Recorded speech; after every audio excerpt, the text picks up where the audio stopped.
जय साईं राम। आप सभी साईं भक्तों का बंदे हैं अब साईं के चैनल में बहुत बहुत स्वागत है। और चैनल कोई भी हो, बस अनुभव सुनते रहिए और ये जो एक्सपीरियंसेस हैं उससे एक ही चीज़ सीखिए कि बाबा आपके साथ हर मोमेंट पे हैं और हर मोमेंट जो है वो बाबा का ब्लेसिंग है। और लाइफ में जो भी चीज़ें हैं ना उसे बस बाबा पे सरेंडर कर दीजिए, वो अपने आप आसान हो जाएगा। तो आज का जो एक्सपीरियंस है वो बहुत प्यारी लीला है जो भैया हैं धीरज भैया वो शेयर किए हैं हमारे साथ। और इतना प्यारा एक्सपीरियंस वो बताए हैं कि क्योंकि आप लोगों को पता है कि मैंने बोला था मैं ट्रैवल कर रही हूँ, थोड़ा ज़्यादा फैमिली गैदरिंग के वजह से मैं 15 मार्च तक कंटिन्यूएशन में एक्सपीरियंसेस पब्लिश नहीं कर पा रही हूँ। तो मेरी ये कोशिश थी कि इस वक्त मैं जो भी लोग मुझे ऑडियो भेजें, मैंने आज सोचा कि क्यों ना मैं वो ऑडियोज़ ही डालती जाऊं ताकि कुछ ना कुछ अनुभव आप लोगों के पास भी जाता रहे। और जितने भी लोग जो डीमोटिवेट फील होते हैं ना वो इसको सुने और एकदम चार्ज अप हो जाएं। क्योंकि ना एक बात आप मान लीजिए, जब कई बार हमें लगता है ना कि ये हमारे प्रॉब्लम का कोई सल्यूशन नहीं है, कोई नहीं बचा सकता, बाबा हमारी नहीं सुन रहे, मतलब हम पूरे नेगेटिव हो जाते हैं। पर ना वही मोमेंट हो रहा होता है जिस वक्त बाबा चुप होते हैं ना, वो हमारे लिए कुछ कर रहे होते हैं। उन पे विश्वास रखिए, एट द एंड वो आपके साथ गलत होने ही नहीं देंगे। वो आपके बाबा हैं, वो आपसे प्यार करते हैं। आपकी गलतियों के बावजूद वो आपको माफ़ करके प्यार करते हैं, इसीलिए तो वो बाबा हैं। तो प्लीज़ उन पर विश्वास रखिए, ये विश्वास का डोर है, इतना ही तो बाबा कहते हैं। तुम विश्वास रखो, परिस्थिति कैसी भी हो वो बाबा की मर्ज़ी, फिर वो बाबा बदलेंगे। जहाँ आपको पहुँचना है वहाँ बाबा पहुँचाएंगे। तो बस ये विश्वास टूटने ना पाए, इसी कोशिश के लिए एक्सपीरियंस है।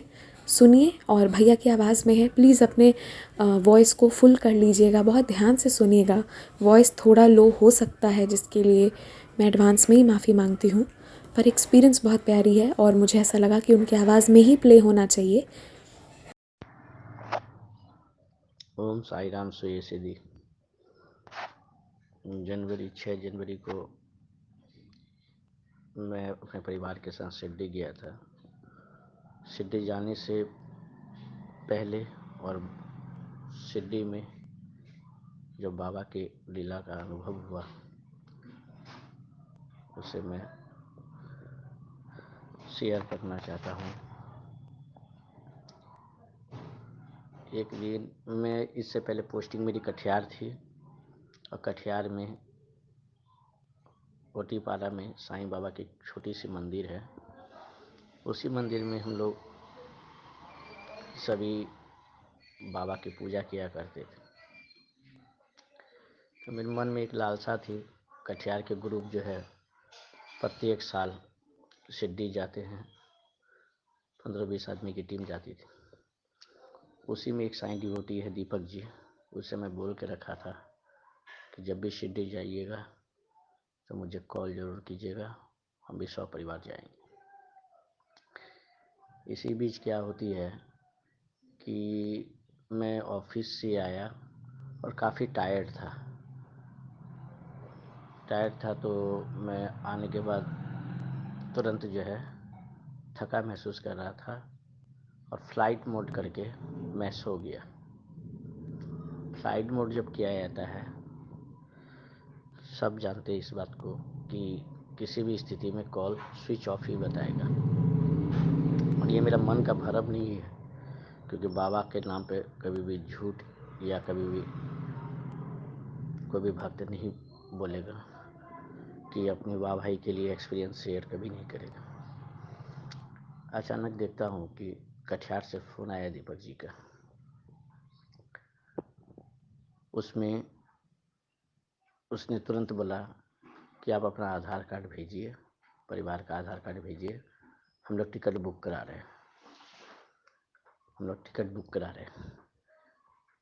आप बताइए दीदी कि फ़्लाइट मोड में कभी फ़ोन ओपन नहीं होगा। केवल यह लीला मेरे साईनाथ महाराज साईं बाबा जीवन का आधार, मेरे तारनहार, हम सबका पालनहार, वो ही कर सकते। ये पहला अनुभव हुआ दीदी, जब या जब फ़ोन आया तो उसी पीरियड में, उसी अवधि में मेरा एक ही बेटा है, वो अभी 11th में है और उनकी एग्ज़ाम होने वाली थी जनवरी में, जनवरी के फर्स्ट वीक पे, और मेरी टिकट भी बनी हुई थी 6 जनवरी के फर्स्ट वीक का ही। बाबा से प्रे किया कि बाबा किसी भी प्रकार एग्ज़ाम या तो सिड्डी से आने के बाद हो या पहले हो जाए। फिर ये भी दिल से बोला कि अगर सिड्डी से आने के बाद एग्ज़ाम होता है तो बच्चे का मेरा मन वहाँ सिड्डी में एग्ज़ाम की तरफ ज़्यादा रहेगा, जिससे दर्शन तो होगी मगर मन जो है वो एग्ज़ाम पे उनका लगा रहेगा। दूसरी लड़ाई ये है कि एग्ज़ाम की टाइम जो है वो हाफ दिसंबर यानी कि दिसंबर में ही 25 तारीख तक एग्ज़ाम संपन्न हो गया। ये बाबा का मेरा दूसरा अनुभव था सिड्डी जाने से पहले का। तीसरा, जब सिड्डी गया बहुत भीड़, काफ़ी भीड़ थी। उस समय जो है द्वारिका माई से होकर के ही बाबा के दर्शन होते थे। कोरोना काल था, उस समय कोरोना का वेरिएंट जो एक नया था, वो नाम याद नहीं आ रहा है, वो लहर थी जनवरी में।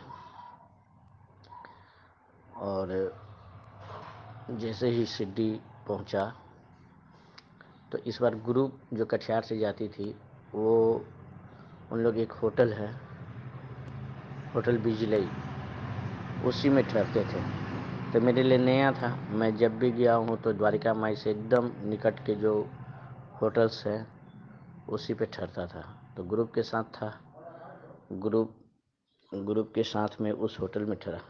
तो यहाँ मैंने एक लिस्ट बनाया था कि मुझे सिड्डी जाना है और सिड्डी से बाबा के दरबार से कुछ लाना है मुझे।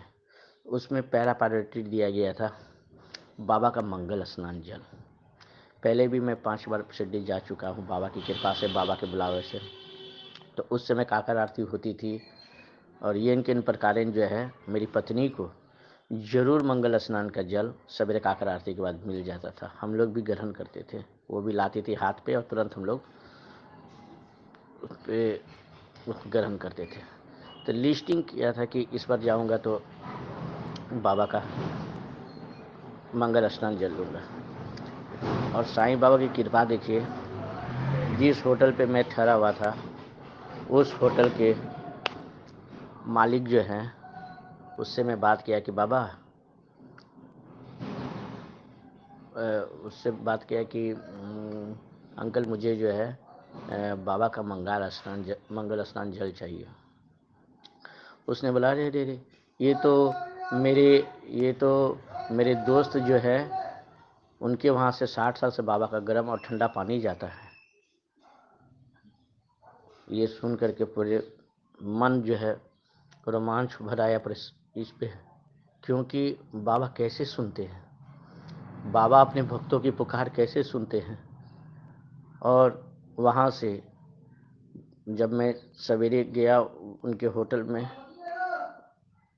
होटल का नाम है होटल मद्रासी, तो वहाँ वो मंगल स्नान का जल उसी समय एक तांबा के पॉट पे लाया गया था और उससे एक जो चाय की जो गिलास होती है छोटा वाला, उस पे वो मुझे दिया और भी साई भक्तों को, जिससे उन लोगों को ये सब चीज़ की जानकारी नहीं थी ग्रुप में, जबकि प्रत्येक साल जा रहे थे। बाबा से कहते बाबा मुझे अहंकार शून्य बनाना। बाबा किस प्रकार मुझे उस ग्रुप में जोड़कर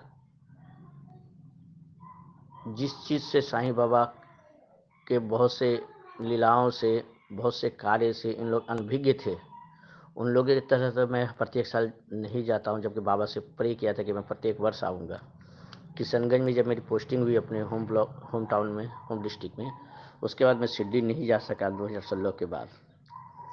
बाबा से मांगता ही रहता था, मगर जब बाबा चाहेंगे तभी बुलाएंगे। मैंने बिस्लरी की एक बोतल लेकर के उसमें बाबा का मंगल स्नान जल को डाइल्यूट कर दिया और लेके आया यहाँ कृष्ण। ये मेरी एक बाबा का बहुत बड़ा अनुभव रहा। उसके बाद जब भी मैं शिरडी गया हूँ, मैं मेरे परिवार जब नीम बाबा का गुरु स्थान नीम वृक्ष का जब मैं परिक्रमा करता हूँ, एक बार मेरे साथ पूर्व में भी लीला हुई थी बाबा का, कि बाबा से मैं कहा था कि बाबा यहाँ तो आपका नीम का पत्ता जो आशीर्वाद के रूप में है, लेने के लिए सभी भक्त आतुर रहते हैं और हर समय यहाँ भीड़ होती है नीम के पत्ता के लिए बाबा। तो पूर्व में जब मैं शिरडी गया था बहुत पहले, तो मैं और मेरी वाइफ और मेरे बेटा परिक्रमा कर रहे थे। बाबा से मैं उसी से मांगा कि बाबा नीम की पत्ता मिले, और दीदी विश्वास नहीं कीजिएगा, उस पल मैं 7 परिक्रमा किया और 7 नीम का पत्ता मुझे और मेरी पत्नी को ऊपर से लहराता हुआ गिरा। पूरे भीड़ जो है, जब नीम का पत्ता लिया तो मेरे हाथ में बहुतों का दबाव था, मैंने उस पत्ते को बहुतों को वितरित किया।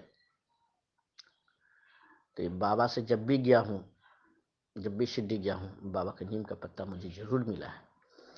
इस बार भी बहुत सारी लीलाएं हुई, बाबा का अनुभव हुआ, पल पल बाबा को अनुभव किया शिरडी में।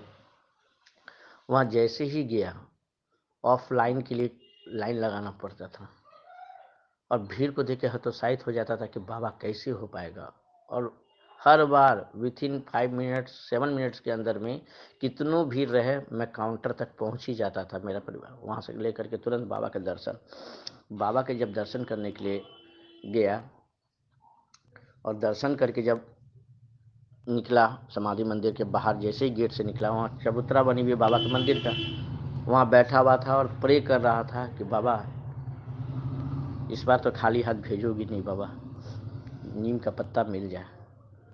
अनेकों भक्त मेरे आगे से पूरा खोजते खोजते गया बाबा का पूरा नीम का पत्ता, मगर कहीं एक पत्ता भी नहीं था।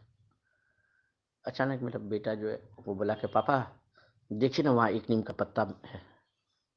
बाबा का उस समय जो है वो नीम का पत्ता दे के बहुत, मतलब क्या बताऊँ दीदी, मैं बयां अपने शब्दों से नहीं कर सकता हूँ। बाबा का वहाँ भी बहुत बड़ा अनुभव हुआ। उसके बाद थर्सडे के दिन सवेरे काफ़ी भीड़ होती है, बृहस्पतिवार के दिन तो और भी मंदिर में काफ़ी भीड़ होती है। मैंने जैसे ही मैं वहाँ बाबा के सवेरे के दर्शन में भीड़ थी, मगर बाबा का इतनी भीड़ होने के बावजूद भी 10 मिनट से 15 मिनट के अंदर में दर्शन हो गई। फिर पुनः मैं शाम में दर्शन करने के लिए परिवार के साथ गया।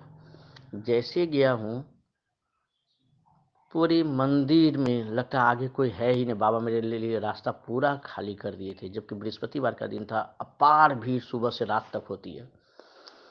और दीदी विश्वास नहीं कीजिएगा, 7 मिनट के अंदर में बाबा का दर्शन करके निकल गया। ये बाबा का और एक सबसे बड़ा अनुभव। निकल के जैसे ही फिर बाहर चबूतरे पे बैठता हूँ तो बाबा से कहा, बाबा मुझे लोभी मत बनाना, आपकी कृपा तो नीम के पत्ते के रूप में मुझे मिल गई है, फिर भी भक्त हूँ, आपसे प्यार है, अपने भक्ति पे विश्वास है, आप पे श्रद्धा सबूरी रखा हूँ, तो बाबा लोभी नहीं, अगर आपकी कृपा हुई तो एक नीम का पत्ता और मुझे मिल जाए। सारे भक्त आगे से गुजर गए, सारा जो बाबा का स्टील का बैरक बना हुआ है चारों तरफ से खोज लिया, नहीं मिला। वहाँ देखता हूँ कि एक पत्ता लहराता हुआ आया और गिरा, और बाबा दिखाए कि देखो वहाँ तुम्हारा पत्ता गिरा हुआ, नीम का पत्ता। वो एक अनुभव हुआ दीदी। उसके बाद भी यहाँ बाबा की लीला समाप्त नहीं हुई। मैंने जब मुझे रिटर्निंग था, मनमाड़ से ट्रेन पकड़ना था, उस दिन भी बाबा का दर्शन किया।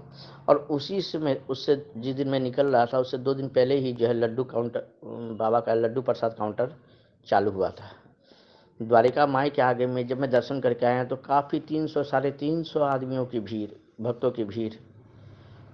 उसके बाद गेट नंबर 2 के पास जब मैं गया, वहाँ भी काफ़ी भीड़। बोले बाबा जब भी आया हूँ तो आपका तो लड्डू प्रसाद लेके ही गया हूँ बाबा, क्या मुझे वापस खाली हाथ जाना पड़ेगा? दीदी यहाँ देखिए कितनी बड़ी लीला मेरे बाबा का मेरे साथ हुआ।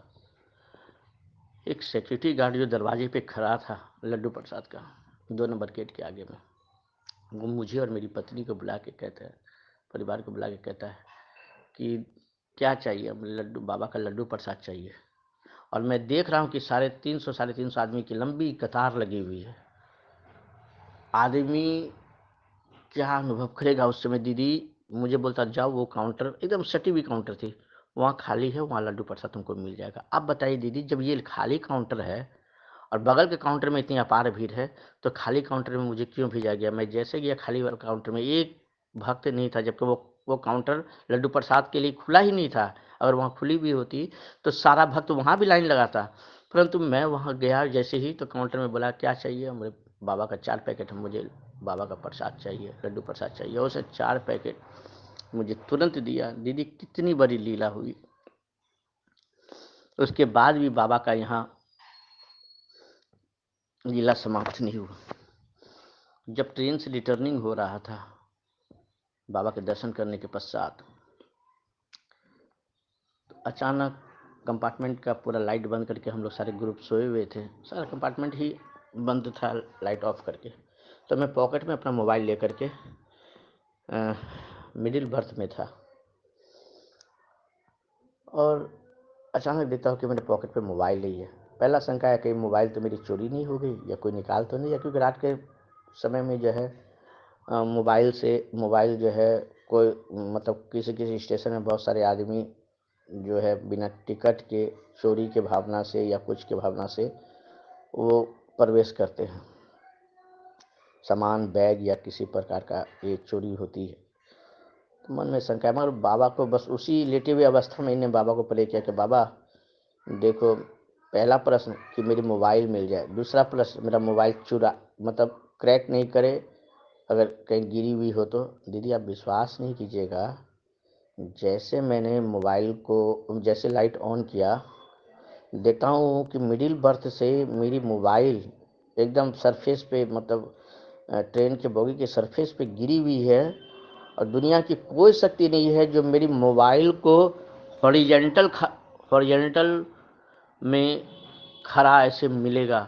मैंने मोबाइल, यहाँ जितने साईं भक्त थे वहाँ उन लोग को दिखाया कि देखो मोबाइल ऊपर से गिरने के बाद ऐसे खड़ा रह सकता है क्या? सब ने ट्राई किया, बोला हो ही नहीं सकता। मेरे मोबाइल को सब ने खड़ा किया, खड़ा रहा नहीं, और चलती ट्रेन में मेरी मोबाइल हॉरिजेंटल गिरी हुई थी, मतलब न तो नीचे नीचे सतह से थी मोबाइल का, न ऊपर सतह से, न स्क्रीन साइड थी, न बैक पोर्शन साइड से गिरी हुई थी। हाँ, वो सीधे खड़ी मेरी मोबाइल मिली, और वो मोबाइल किसी भी शर्त में, दुनिया की कोई शक्ति साईं बाबा को छोड़ करके कोई उस अवस्था में मोबाइल को खड़ा नहीं कर सकता है। मेरी मोबाइल एकदम खड़ी मिली, एकदम इस प्रकार से, मतलब कि वर्णन नहीं किया जा सकता है कि उस स्थिति में मोबाइल कभी भी गिर के और बिना स्क्रीन चूर हुए और मोबाइल खड़ा एकदम सीधा था एकदम। दीदी क्या बोलूँ दीदी, ये एक और अनुभव हुआ। गोदावरी नदी भी गया था, नासिक के दर्शन जब करने गया था, तो गोदावरी में सभी हम लोग ग्रुप स्नान कर रहे थे। मैं और मेरा बेटा दोनों जो है, देखा कि सब एक जगह स्नान कर रहा था, तो हम दोनों सोचे कि साइड में जाके स्नान करते हैं। उसमें एहसास नहीं थी कि दोनों हम लोग जब जैसे उतरे हाथ पकड़ के, तो नीचे में जो है ना बहुत काई थी, और जैसे दोनों पाँव दिए, दोनों स्लिप करके पानी के अंदर हम दोनों चले गए। पानी के अंदर में जाते ही हम लोगों ने उम्मीद छोड़ दिया था कि अब नहीं बचूंगा। अचानक आगे जो मेरे साईं भक्त लोग थे स्नान कर रहे थे, मैंने चिल्लाया, ओम साई राम, दीपक जी मेरे बेटा को बचा लीजिए।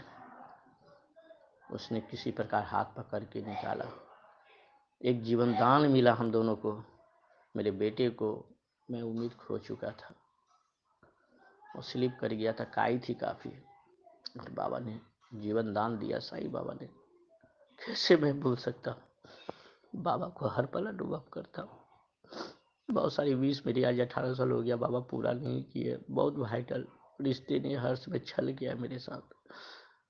मुझे पीठ में खंजर घोंपा, मैंने सब साईं बाबा को अर्पित कर दिया। सब मुझे यूज किया दीदी।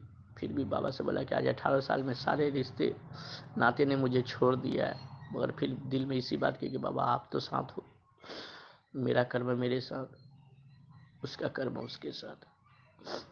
दीदी बहुत बोलते बोलते मेरे आँख से आंसू आने लग गए दीदी। बस दीदी से दी मेरे साथ ये जो और छोटी मोटी तो बहुत सारी लीलाएं होती रही है बाबा के इसमें। ओम साई राम दीदी।